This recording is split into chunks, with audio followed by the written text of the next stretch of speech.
Welcome, everybody. Welcome to MINECON. Everyone excited? Great. Furthermore, welcome to the challenges and joys of running a Minecraft server. I'm going to be asking the panel a few questions, and hopefully we'll have a Q&A at the end of the session. But first, from right to left, I'd like to ask if they could introduce themselves. Hello, can you all hear me? My name is Skyler Korb from Nightcraft.us. I'm the senior administrator. Hello, I'm Enceladus Rift. I'm a builder and a moderator on the Nightcraft server. Hi, I'm Beth. I'm a builder as well. Hi, I'm Weasel Words. I'm one of the administrators on Nightcraft.us. Hi, I'm Warrior Box, and I'm a moderator on Nightcraft.us, our community server. And I'm Russell, aka Pikezi. I'm a player and a member of the community. So to start with, how did Nightcraft.us get started? Okay, Nightcraft.us started back in 2013. We had played together on another community that was slowly deteriorating, so we got players together as best we could. Our founder was a 13-year-old child from the East Coast. He bought a server plan, got us all together, hired us as staff, and from there we really didn't have a clue what we were doing as far as moderating. We knew what it was like to play and be moderated, but from whatever we didn't know, we learned, or we got other people to join us and learn, and we slowly built this community up. Yeah, and if we didn't know how to do something, then we would get somebody in to actually do the work for us, and hopefully teach us as well how to do whatever it was that we were struggling with. And so it was a very steep learning curve, wasn't it, to start with, Skyer, on the server? Yeah. There was a lot of stuff there that we need to do, and really we want to pass some of that information on to you, hopefully, today.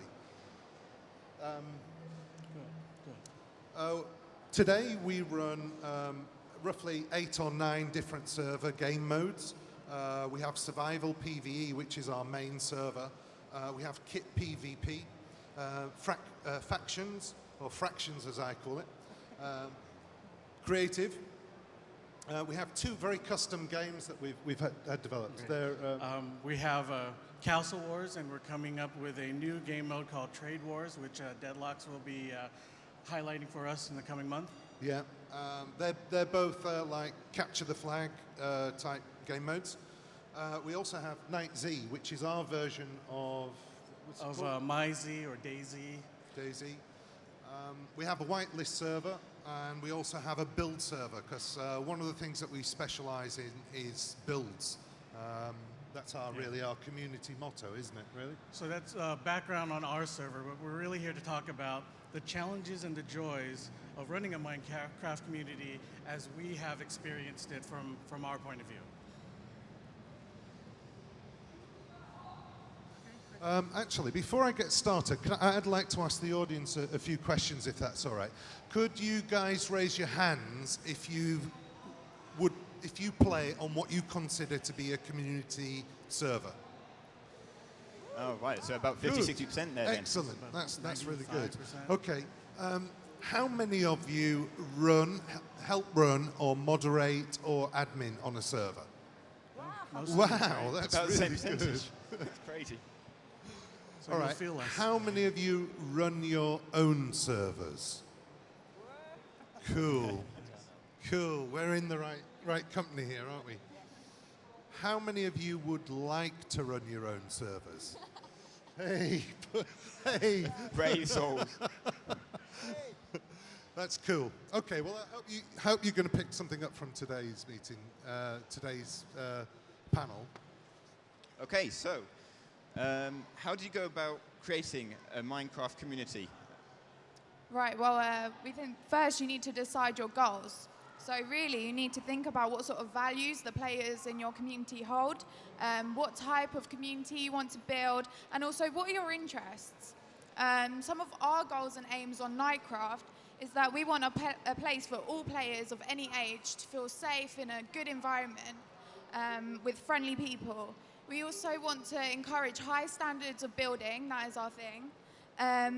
We have a lot of encouragement and development for members of the community, for players and for staff. And most importantly, we just want to have fun. So, yeah. Okay. Great. We want to build a community and we want to explain to you how we did it. This is not the way that is like the rule or cast in stone. This is the way we wanted to do it. So we like to welcome all ages, all types, everybody who wants to play Minecraft. So our age ranges from about 6 to about 60. And I have to say I am the top end of that. I'm the mother of the server. We provide a safe place for any age. So we'll watch over the kids, make sure there's no abuse, no bullying, no sort of aggressive behavior towards the kids, and we'll watch over that and moderate the chat. Or to any player, to any player. We encourage players to stretch themselves, to build beyond their abilities. Our server, we want it to be beautiful. The dirt box is okay, that's fine, if that's all you can manage, but we want to encourage our players to manage more than that, to be better builders. You've seen some of the builds on the video. Some of those builders started out doing the dirt box, and they went on to building fantastic stuff. So we want to encourage everybody to be creative.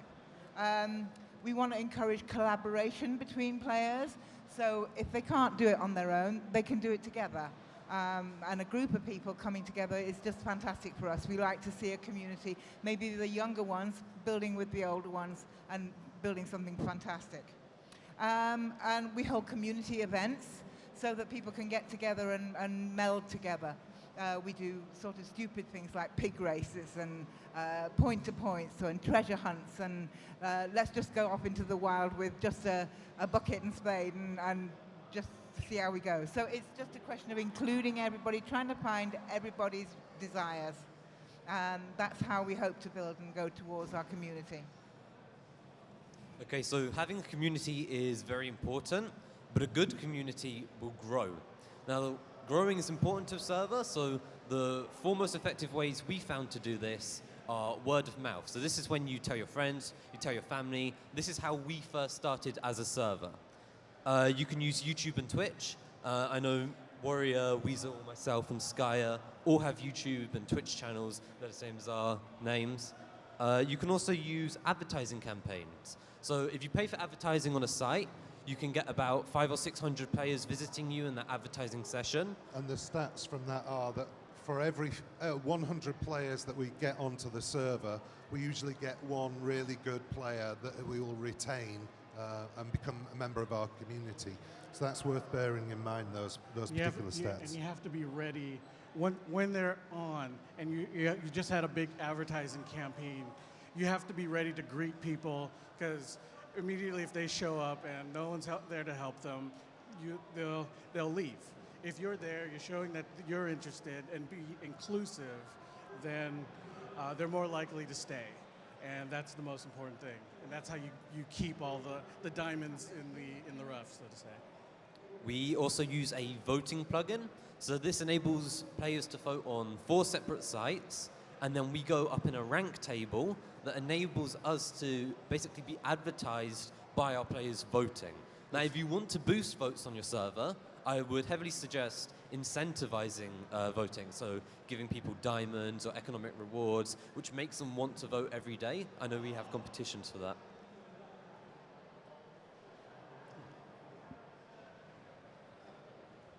So once you've got your players, really, the next thing is how do you retain your players? What is it that keeps your builds your community and gets the players to keep coming back?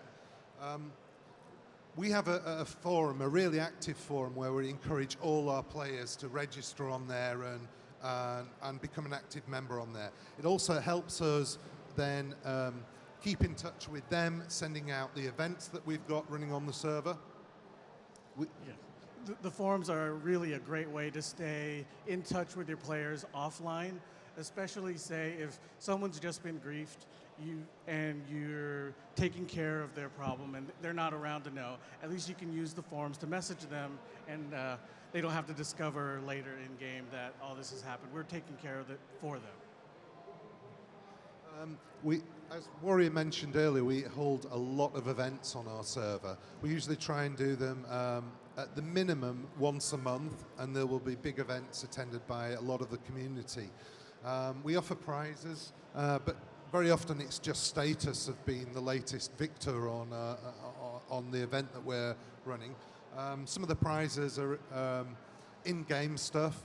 So that will be maybe a diamond armor or something really well enchanted that the player particularly wants for. And it makes it very competitive there. One of the other things is we do have quite a few kids on our server, so we do try to take advantage of the school holidays. And being a multinational server, coordinating where the school holidays are across the globe can be quite a difficult Even operation. just managing time zones could be difficult. Yeah. The other tool that we really use, I think, is Mumble. Have you guys heard of Mumble? Yeah, so it's the heart of our community, I would say. Any form of voice chat will really helpful. We choose Mumble. You can choose TeamSpeak or others. But yeah, Mumble's our choice. That's where you can get a hold of our staff the quickest. You can explain the problems better, faster. That's where you'll find us the most. Another good thing about Mumble is that we offer other rooms as well. So people who play CS:GO, who maybe be a little bit tired of Minecraft for a week or two, they know they can still come in and participate in the community, play CS:GO with their friends, talk on Mumble, and then they're straight back into Minecraft again when they're next ready to play Minecraft again. So it just keeps the bond of that community together. It's really, really important, I think. That's great. So now you've built the community, you've got the players there. How do you get the right players onto the server? Or more importantly, how do you get the right players to the right parts of the server? Okay, so as we said, we do hold advertising campaigns. From that, we will get an influx of maybe 500 players at one particular advertising campaign. Out of that, we probably retain 5 really good players who then become members of the community. So we have like migrant visitors coming in. It's very important that we're inclusive and we try to have all age ranges on the server. Somebody said to me once that one man's dirt box is another man's castle, and I really do agree with that. We all started building those dirt boxes. And so now that we have the range of different game modes available on our server, we can very quickly analyze a particular player's game mode and what they're good at, whether they like raiding or PvP, and we can direct them onto the game mode that suits them best. Yeah. Generally, our survival server is the most popular. It's our peaceful server, but moderator will come in, see that a person immediately has their sword out or their pick out and is starting to attack buildings. We'll send them to Kit PvP or to factions where raiding is allowed. So that way that keeps them with us, not necessarily just banishing them and making them gone forever. We do get a fair number of trolls as well coming onto our server, which we have to deal with very quickly. We have to deal with them, because we're a family-orientated server. We want the language clean. We want it to be peaceful on there. So we'll boot those players off if necessary, or we will direct them to the game mode that they want to play in. I think that's it, yeah. Okay, so how do you choose staff? Well, okay, I'm going to ask another audience question here. Could you raise your hands if you have ever seen this in chat? Can I have ops? Yeah, fair few there, I think. Okay, so for us, that's a red flag. Anybody who asks for operator status or asks to be an admin or asks to be a member of staff or a moderator, we know that that's what they're there for. It's not to be part of the community. It's to have the power so they can go flying about and x-raying and, you know, not being detected, seeing all the stuff. They want the power, so they're not interested in the community. So for us, that's a red flag. We wouldn't take anybody who asks for ops. So don't ask for ops. Don't go in a server and ask for ops, because it's like saying, you know, put your hand up, I'm an idiot. No, we don't do that. We would allow a player to show whether or not they deserve to be a member of staff. We're not interested in people who just want the perks. We want them to show us that they're willing to stick with us, to be concentrated with us, to be part of the community, to help other people, to play in what we call, we're not interested in just serious people. We want fun people, but people who play in a wholehearted manner. You can usually tell when somebody comes in the server and the first thing they do is start hammering at the stuff around spawn, trying to break it, or breaking holes in the road. So we're looking for pillars of our community, really. That's really what we're for all our staff positions. And we don't really care if you've got any skills whatsoever, because one of the approaches that we've taken is that we will teach all our staff the skills that they require, whether that's administration and getting involved with the behind-the-scenes server and installation of plugins and things, or whether it's front of house, being a moderator, you know, welcoming new players onto the server, or the build team. We have a whole separate build program that Stephen's been running workshops for, haven't you? To even people who are not yet builders on the server are welcome to attend those workshops, aren't they? And learn the tools of your trade, building things. So we found the most valuable way to get staff is always internally from people you trust or that you have grown to trust over time. Those are the people who are most likely to stay on staff and be there when you really need them. Because we've had plenty of fly-by-night staff. They've been moderator for like a week and then left. And, you know, that's not really useful to the community. People don't really know them, so when they're being asked for help, you know, it's practically a stranger trying to help you. So it's better to have someone that everyone trusts be part of staff, and it eases everyone's comfortability. Okay, great. So, how do you delegate responsibilities to your staff?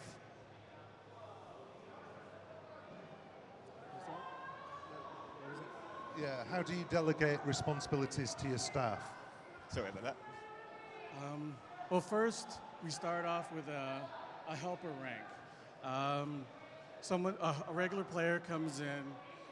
To be a helper, this is how you gain trust with the community. You show that not only do you know how to play, like in our spawn, there's several different areas that will help the players out. But unless someone new goes around and searches for themselves, it's hard for them to find. So a helper is someone who's already been with us for a while and is there to show them where like our zombie and pigment grinders are, or where our free food is, or our free farms, just to help people get started. These people have to earn this rank by helping at least 5 people. And then from there, our helpers can graduate to moderators and admins, into higher positions of trust. Great stuff. So, we've got a prop for the next question. How can you be inclusive of players and still wield the ban hammer? And we actually have a ban hammer here. All right, I want to ask the audience one more question before that. How many of you, raise your hands if you've seen this in chat. I'm from Planet Minecraft. I would like to review your server. Can I have admin? Anybody who comes onto our server, immediately we see that in chat, gets instantly permabanned, because we don't want them on our server at all. They're obviously lying, which is not a good way to start. Right.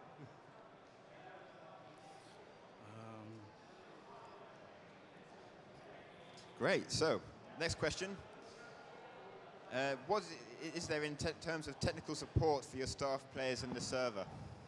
So part of the support for your staff, you have to have the right tools for them to moderate, obviously. So we have, say for our server, we have Vanish, so that way people can follow players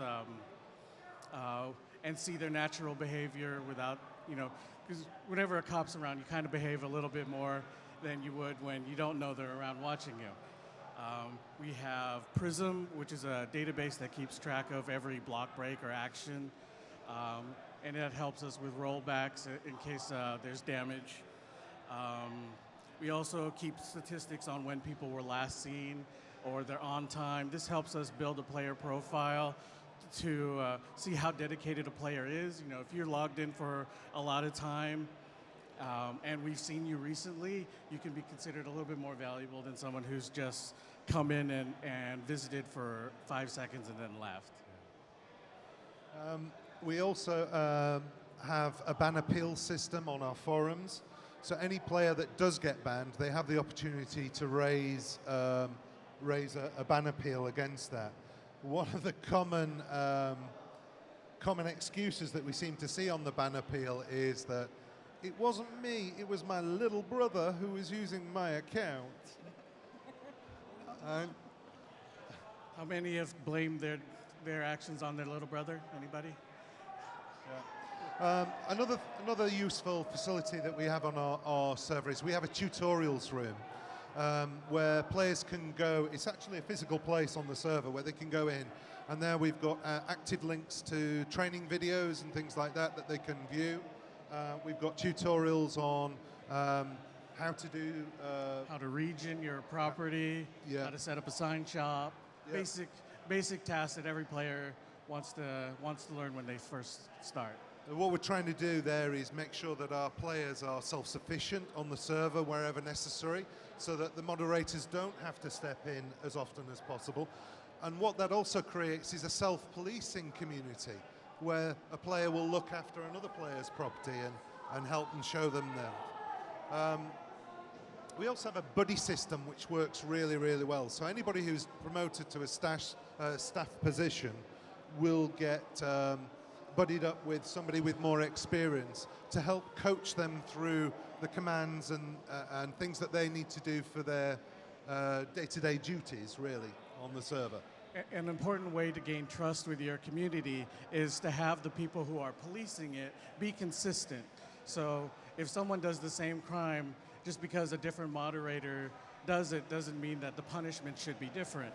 They should be the same across, so that way everyone can feel like they're treated the same. And plus that when you had something done against you, you feel like the proper punishment was applied and that there's no favoritism.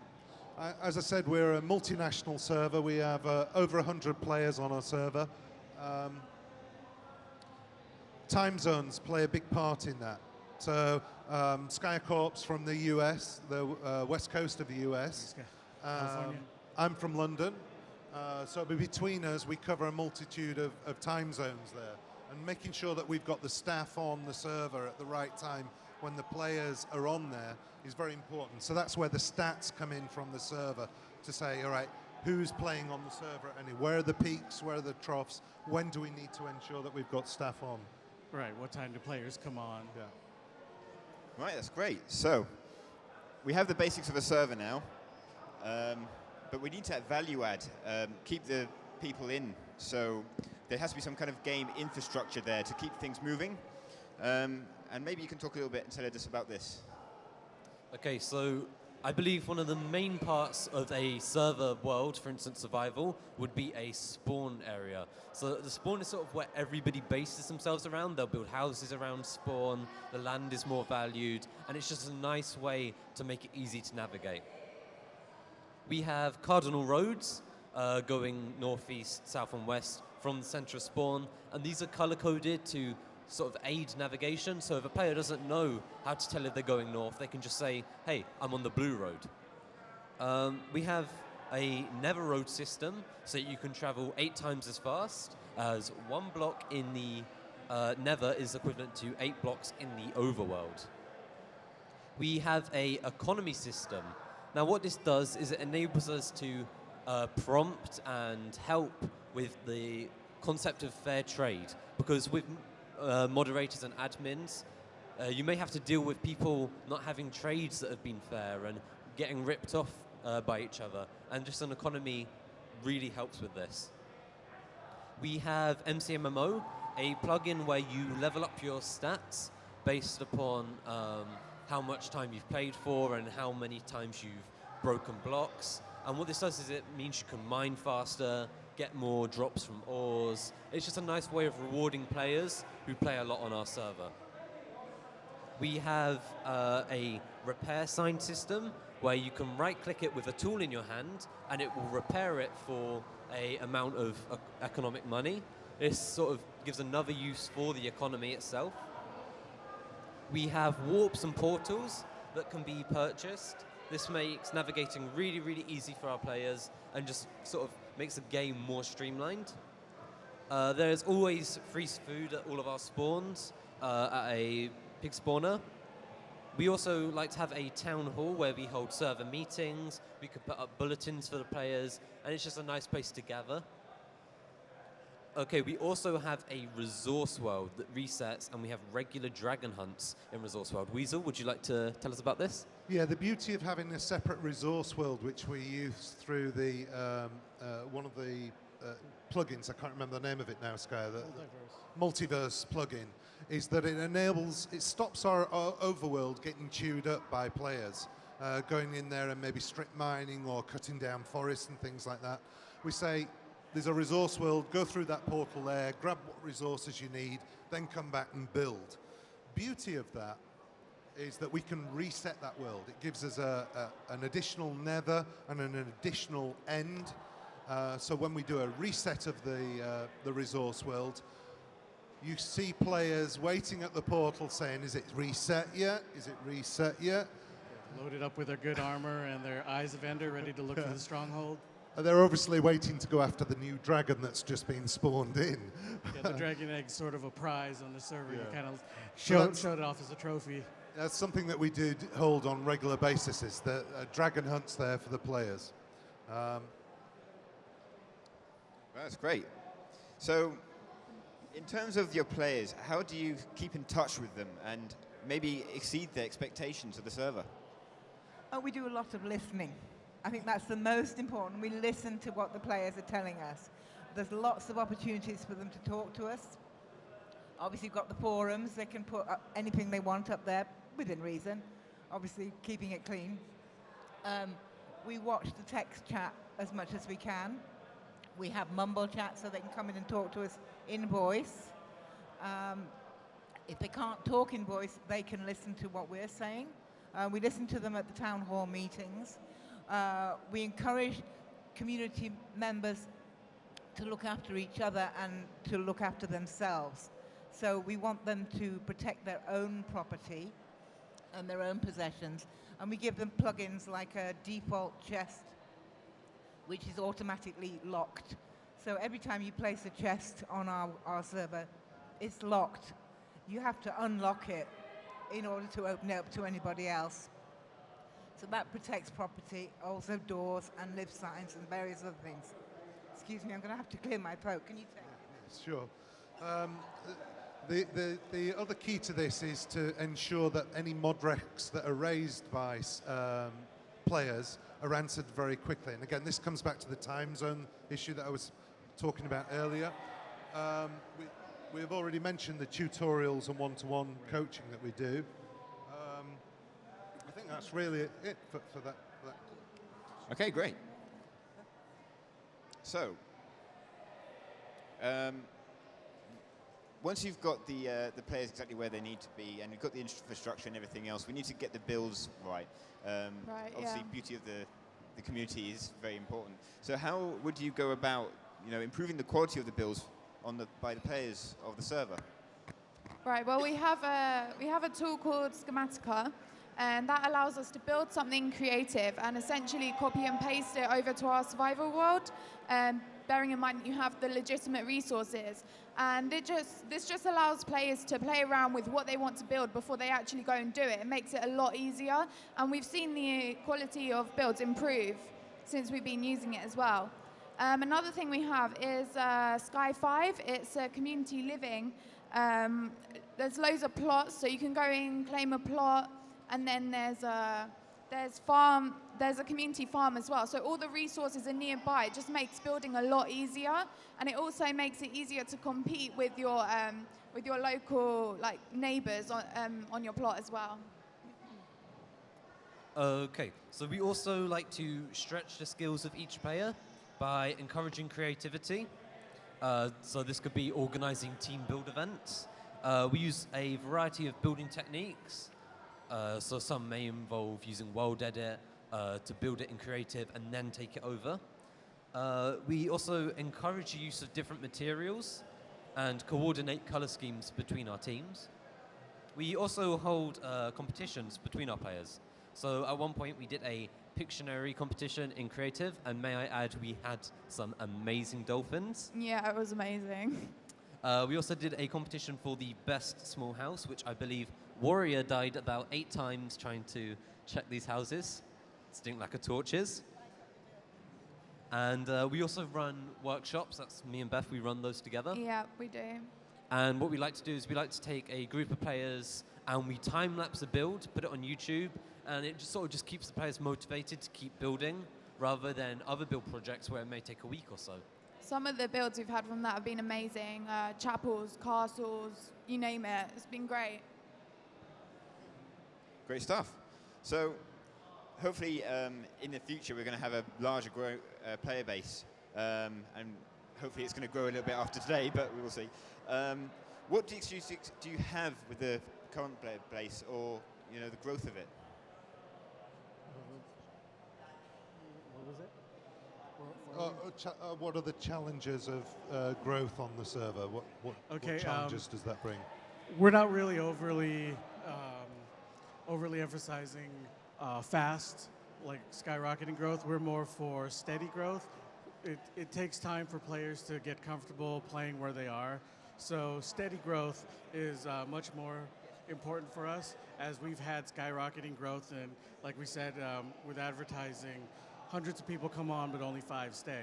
So it's the 5 that stay consistently that we're mostly focused on. I would say that there are 2 types of problems that growth on your server can bring. The first one of those is a social issue. With a large influx or volume of players coming on there, then the dynamics of the server will change if you're not careful. There's also a technical aspect that happens with a large influx of players. Let's cover the social ones first. For the visitors who come in quickly and leave quickly, they often leave a lot of abandoned builds behind. And that can be an issue in itself. A, it takes up valuable real estate on the property, but B, there's a half-built property there that is going to encourage griefing in the future. So we ask our moderators and our players to highlight builds that are not being touched or have been abandoned, so that we can take action to either remove them, finish the build, clean it up, or get it protected. The other aspect of that, I guess, is the technical, where we've got a large influx of players coming in. That consumes bandwidth. Our data plan needs to be adjusted. CPU usage. We can monitor all these through the stats that the server presents to us. So we can see where our peaks and where our troughs are, and we know whether we're hitting the ceilings of what our current server can manage, or whether we need to expand the size of the server. Right. We've had to grow our machines, I think at least 3 times so far. Yeah. We've had to migrate. So that's part of what you have to prepare for with your community. As it grows, you're going to have to prepare in the background to be ready to move and copy to new servers, either to new data centers, which is what I recommend. Rather than having it hosted at your own place, find a good data center. But yeah, steadily move and have the staff properly trained in order to move everything quickly and minimize downtime. Great stuff. Yeah, sure. So I'll ask some questions around the audience. If you want to put your hand up, I'll have one to you. Because he comes down, I just want to say a shout out to all you guys. Thanks very much for coming along and speaking to us.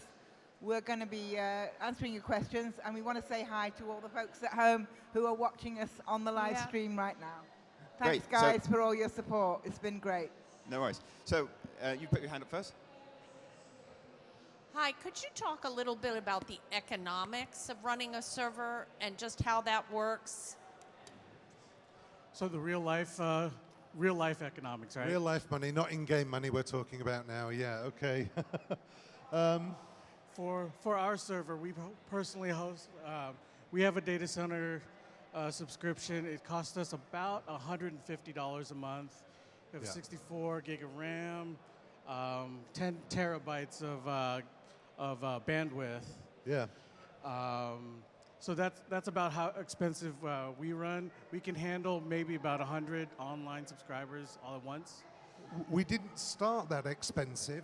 I don't believe it was that expensive when we first started. Right, Was it? it was a lot cheaper when we first started. Because when we started, we were about 12 players.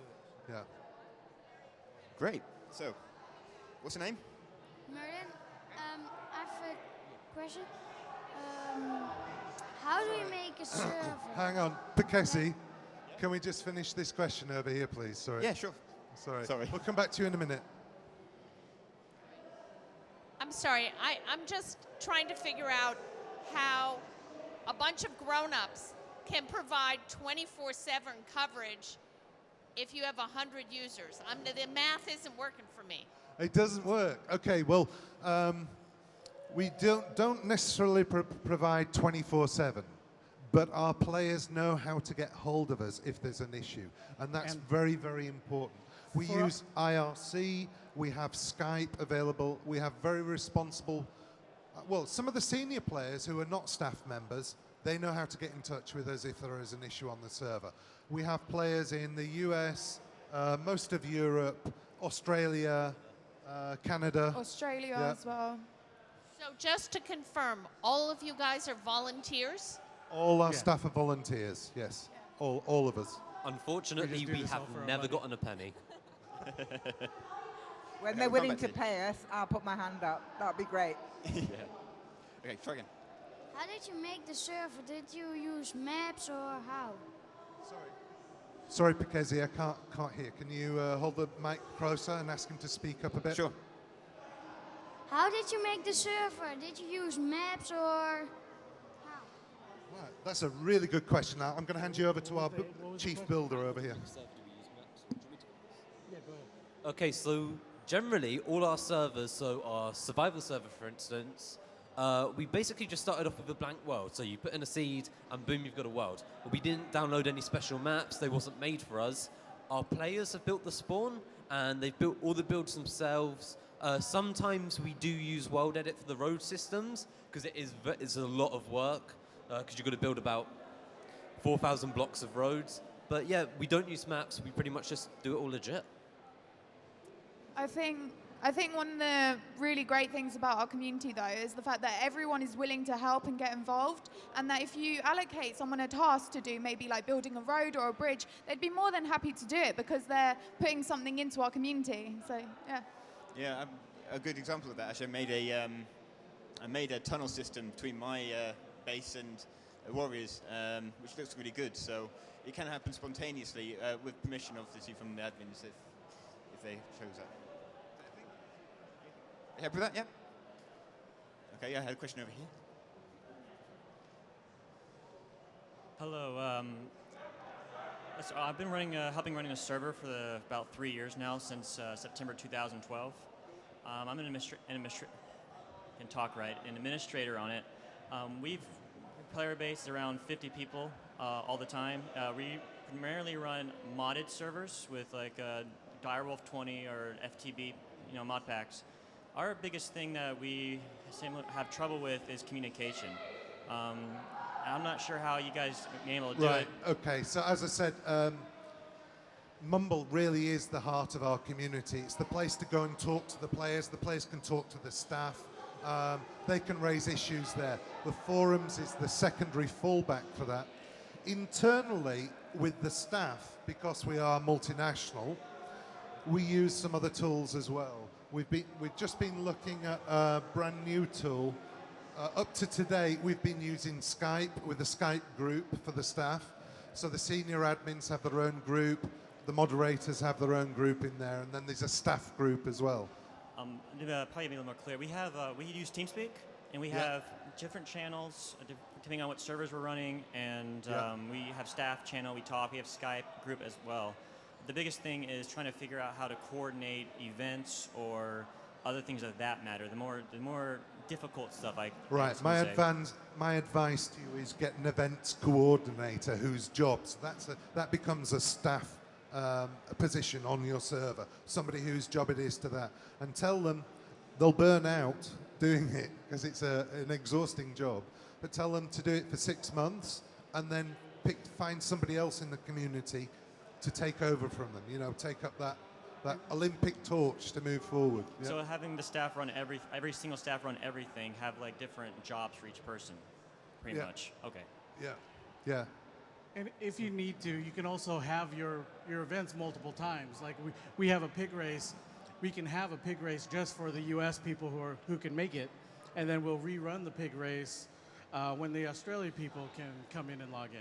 And so having 2 events or 2 coordinated events targeted at different time zones works as well. You know, we mentioned about the school holidays. You know, knowing when those are plays a big part in that.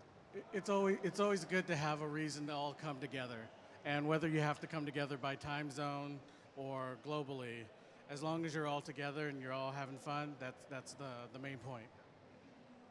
So I'm a owner and administrator of a whitelist vanilla NPC server. Cool. The main problem we have is it's not being active, it's about keeping the community together. Would you suggest starting fast with the spawn and getting it all done, getting the farm set up? Or would you suggest going slowly so people stay active inside the spawn area and working together? I think that slow growth is better, personally. The important thing about a spawn is that people can find things easily. There's no point, I mean, you go into some spawns, you don't know which way to look first. You know, there's stuff all around. Yeah, you get disorientated. They're usually in quarters, and every quarter looks the same, so you don't know which way you're facing, you don't know where you're going. And way across, like from here to the exit over there, is something that you might want. So you have to go running all the way over there. You find it's not what you want. You come back. I like a small spawn. I mean, our central small spawn area is about 20 blocks square. And you land in the middle of it. There's the bank. There's some community chests. There's an ender chest. There's links that you can click on to go to forums, to go to Mumble. Then just beyond that, outside that area, about 30 blocks radius, is portals that lead you to the Nether and so on. And to warps, and and then beyond that is a big sign that's saying store, free food. You know, so you don't have to move from the actual center point to see what you want. The problem is you get so disoriented in these huge spawns. They're very pretty, but they don't really help the new player. So beyond that area of the essentials, easily within reach, easily seen, is a huge area which we call spawn. And it's a safe zone. And it's beautiful. It's got it's a mountain with dragons on the top. And it's vast. But we could do away with that absolutely tomorrow and lose it and just keep that 30 block radius and still have everything we need. Does that answer your question? Great. Thank you. Next question.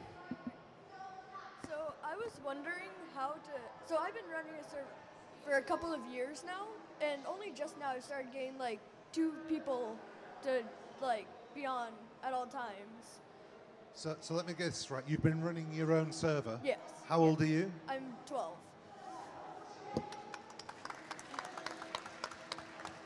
And you've only got 2 or 3 people on, so those are your friends, are they, who are coming on? Well, I mean, I have a lot of people in my player database. Yeah. But most of them, like, I only have 2 or 3 people on at all times. At time. So I was just wondering, like, how do you get past that point of, like... Yeah, well, as we said, the best way is word of mouth. So get your friends, incentivize them, tell them to bring a player on, and you'll give them a block of diamonds. Yeah. That will bring them on, or you give them some enchanted armor. Yeah. Tell them to come on that way. And the other thing is, do you have a forum or somewhere where they can talk with you? I have a TeamSpeak, You have but I don't have a TeamSpeak. forum yet. Yeah. So encourage them to come on there and talk to you. Yeah, And find out what your common interests are, whether it's PvP or building, or, you know, and encourage those sort of players to come onto your server. That's my advice. Okay, next question. Hi, I would stand, but how did you manage to afford to run? Sorry, how did you afford to run the server at the beginning? This is all out of pocket. Well, when it first started, a 13-year-old player that we played with, he started it all off, didn't he? Really, Mr. Nightworld Sky. He's a legend on our server. He started off with a small server plan, gave us somewhere to move to. Finance can be an issue. At the moment, it isn't with us, is it? Right. No, I think we mostly do donations right now. You know, he's as we donate, I donate a lot. As we donate, he saves up, puts that towards advertisement to get more players in. Yeah. But yeah, mostly So, it's out of pocket for us.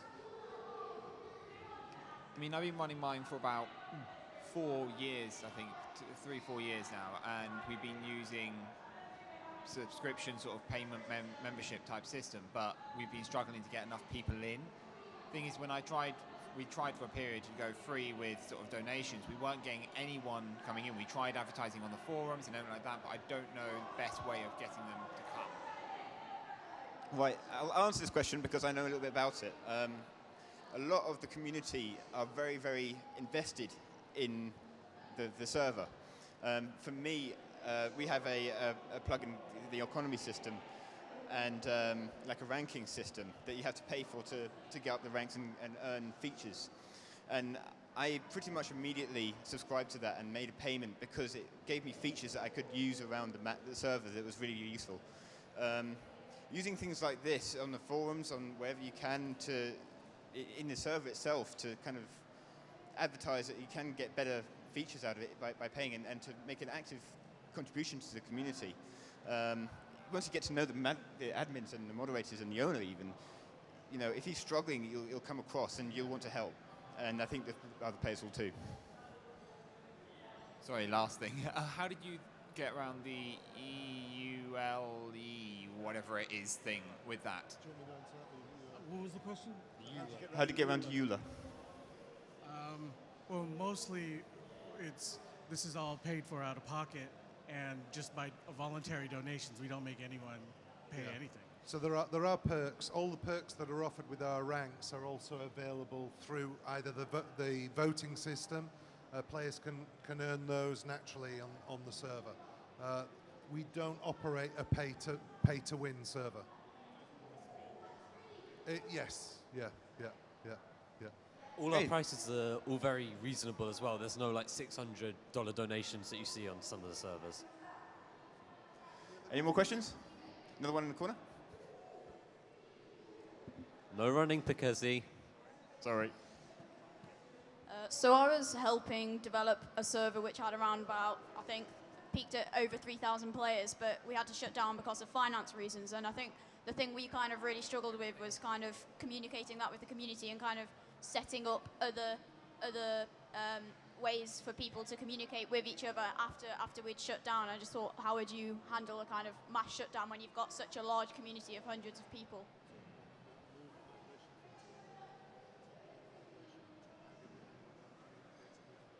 Okay, so we had started on another server, all of us. It was a big server at the time, but the community was dying. So we all gathered together to move to this new server. What else? So when we realized the writing was on the wall on the server that we were on, mainly through lack of participation by the staff members on that server. We'd been on there for about 18 months prior to that. Yeah, and there was hardly any moderators to speak of. The administrator hadn't upgraded anything for a long time. period of time. And we just decided that it was time to go. We saw the writing on the wall for that particular server at the time. We were lucky in that we'd learnt a lot from the experience that we'd had on that server about the type of community we didn't want to have. And so most of the costs and the communication on our server is the heart of it, really. Talking to each other is the thing.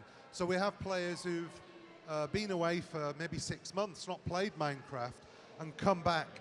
And they always say it's like coming home when they come back onto the server and start playing again, which is the exact feeling that we want, really, on our within our community. Does that answer your question? Yeah. Any more questions? Yep.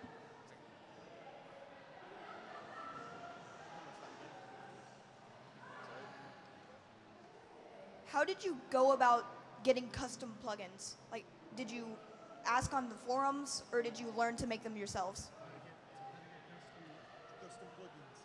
Oh, personally, for our main source of custom plugins is a small little website called Fiverr, 5RR. There's a developer there for as little as $5 will generate a plugin. He's very fast. I recommend him. We recently developed a brand new one. Like our server owner's a bit of a prankster. He'll come in, you have your full diamond armor and your good stuff. He'll strike you with lightning, respond to hundreds of creepers You would all get around wrecked. you. Whenever he came onto the server, you would get wrecked. You would lose all your armor and everything, and you'd say, "Knight, come on, I've had this armor. It's enchanted. It's max enchanted. It's irreplaceable." And so now we have a command, and at one instance, you can just type in this one command, and all your good stuff, everything is saved to a virtual chest, including your armor, including your on-hand inventory. And so if you die, let him kill you as many times as he wants, but when he's done, a single command will bring everything right back. He is a benevolent so, god. so Fiverr, that's what we would recommend. But I understand there are some workshops here this weekend, aren't there? So look out for those. So to write your own. Yep. Hey, also, I have a Skyblock network, and I was wondering what events you would recommend hosting. Okay, there's a long list of events. Simple stuff. It depends what you want to encourage, okay? You want a bit of fun? Do a biome run. It's a great way, very cheap to organize. Do a biome run. You start off in a resource world, and you see how far you can get within a limited time, okay? You go in there butt naked, all right? All the resources that you gather during that biome are what you take home. You head in one direction, like you just head north, and you go on as far as you can, just straight north. If you need coal, you need iron, you mine it right there.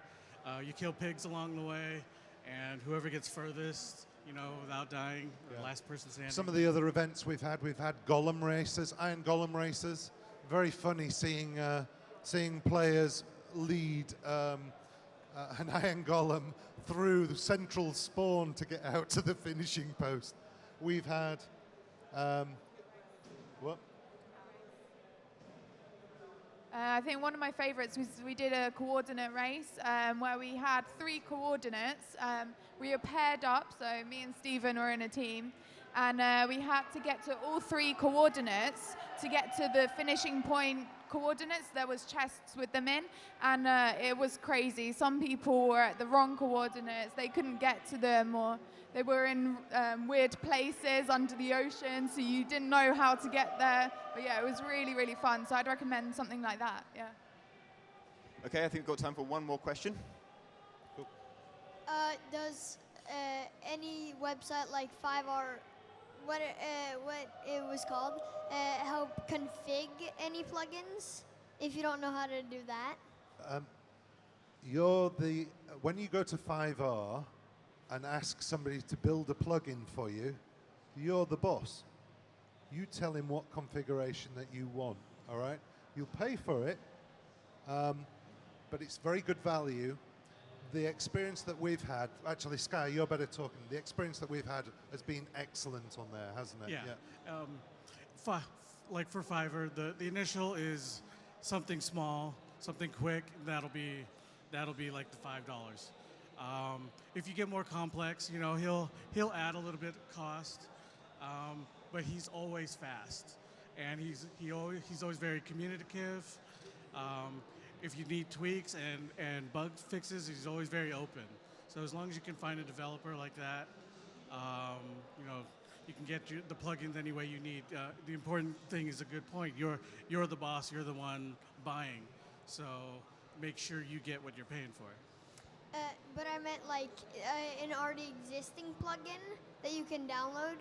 Would anyone be able to config that? Okay, so an existing plugin that's out there. Let's take an example. Are you talking client side or server side? What do you mean? Server, yeah. The server side. Okay, so there are a lot of YouTube videos out there. That's one of the things that we did struggle with when we first started out, getting an understanding what we needed to do to get the server up, the right plugins in place. There are YouTubes out there that will show you how to install those particular plugins, what configuration you need to put in place. Do you have a plugin in mind that you're struggling with? No, not really. Just in general, you're talking Yeah. about. So yeah, we found that YouTube was the best. There's a lot of documentation on. It's important to use a plugin that does have a lot of documentation. That way, it shows that the developer is willing to actually educate the public on how to use their plugin, as well as they feel they understand what the plugin is. And that they're more likely to continue maintenance on the plugin, because you don't want a plugin where you'll install it and then with the next Minecraft update it's not going to work anymore because the developer's not going to work anymore. So someone who has a lot of documentation and